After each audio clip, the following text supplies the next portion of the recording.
Welcome to this episode 28 of 50 Ways to Succeed at Work, where you hear stuff about ways to succeed even the most well-intentioned colleagues, advisors, careers officers and HR departments may never get around to mentioning. This podcast is about you being a positive thinker. Use the power of yes and be wary of the use of yes but. 2 words can change your life. I do, and you're fired. Let me introduce you to another 2 that can also change your life. They are some of the most persuasive weapons you can apply at work. It's the incredible power of the single phrase, yes and its shadow side, yes but. Yes and changes our perspectives. Psychologists tell us that we have all been conditioned to say no. In fact, the older we get, the more we say no. And there is a theory that we have a yes-no ratio in our life. Some more than others, I guess, because everybody would say yes once to maybe 4 no's or a yes to 119 no's. It just sort of depends on your situation. But the key is to be mindful of what your ratio is, because we all have a yes-no ratio. That was Karen Tilstra, co-founder of the award-winning Advent Health Innovation Lab. She's a fan of yes and too. When you use yes and or yes but, it's almost like a grenade thrown into the communication. With these pair of words, when applied appropriately, you can exert considerable influence at work. What's even better, you never run out of them. They're always there, waiting for you to use in good and bad times. Right now, you may not yet appreciate their flexibility and impact, but once you recognize their potential to help you succeed at work, you'll start noticing numerous opportunities to use them. Both yes and yes but emerge from the theatre, where actors practice their craft. So let's take a closer look at how these words work and how you can best use them to your advantage.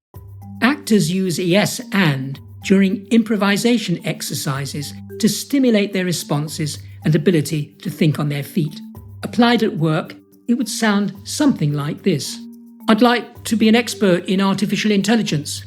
Yes, and? Well, I need to go where they're doing this work. Yes, and it'll mean learning about algorithms and intelligent machines. Yes, and I better check out apprenticeship opportunities in then, hadn't I? You get the picture.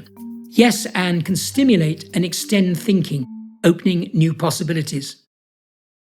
In meetings, for example, it can be a life-enhancing experience. After someone has spoken, this word bomb can alter the entire trajectory of the event. Some people who observe you using yes and soon recognize it as a source of inspiration, and it can quickly catch on. You'll come across as a can-do type of person. It's a recipe for personal success. There's nothing magical or mysterious about yes and. It's not a panacea for poorly run meetings or discussions without focus or direction.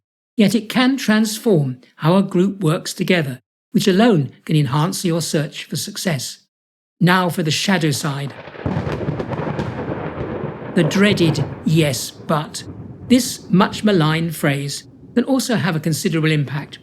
Applied at the right moment, it questions the wisdom of a decision, undermines an otherwise flawless presentation, or sows seeds of doubt on any suggested action. The upside of yes but is its ability to raise genuine doubts and concerns. For example, it can discourage a team from becoming over-enthusiastic about a half-baked suggestion. We should get rid of all these unused workstations. Yes, but we may need them again when people return to the offices more. It's time we changed our stupid dress code here. Yes, but some people like knowing how best to look at work. Let's train everyone in negotiation skills. It'll make a huge difference. Yes, but why not do a trial first to see whether this approach proves useful? Let's put a man or a woman on Mars. Yes, but what about the radiation on that long journey? Like yes and, the impact of yes but can be hard to appreciate until you experience it in real-life situations. In almost any form of communication, yes but can cause either harm or trigger sensible second thoughts or alerts. It can draw attention to what might go wrong. It can help tease out different scenarios that otherwise might never surface. It warns of dangers that need to be anticipated, or it convinces people to refrain from doing something that might prove destructive for them or others. Like Dr. Jekyll and Mr. Hyde, it has a secret monster waiting to emerge. Yes, but can demoralize, divert energy, and oppose any human interaction. In one company, every time the chief operating officer used yes, but, it would cost him a fine of $20. The first but was for free. Within an hour, he was down $420.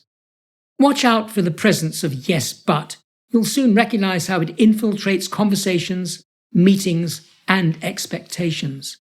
In some ways, yes, and provides an antidote. Watch how it encourages people to relax. They become more willing to share ideas. They begin talking about issues that need attention. They propose new actions. They speak up without fearing an ever-present word bomb will shoot them down in flames. So what action am I proposing? Well, first, begin watching for yes buts at work and how often this undermines progress. Use yes but to unravel the possible consequences of some plan or action. Adopt yes and as a personal discipline, and always following on from someone who's done the talking first.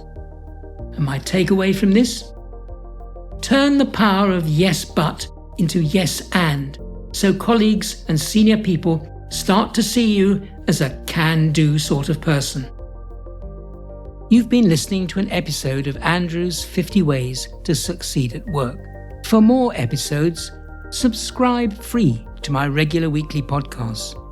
You can catch up on past ones at the50ways.site, where you can also become a foundation member with access to e-learning units, transcripts, further reading links, and the forum, where you can ask questions, share problems, and join a growing community of people who seriously want to succeed at work.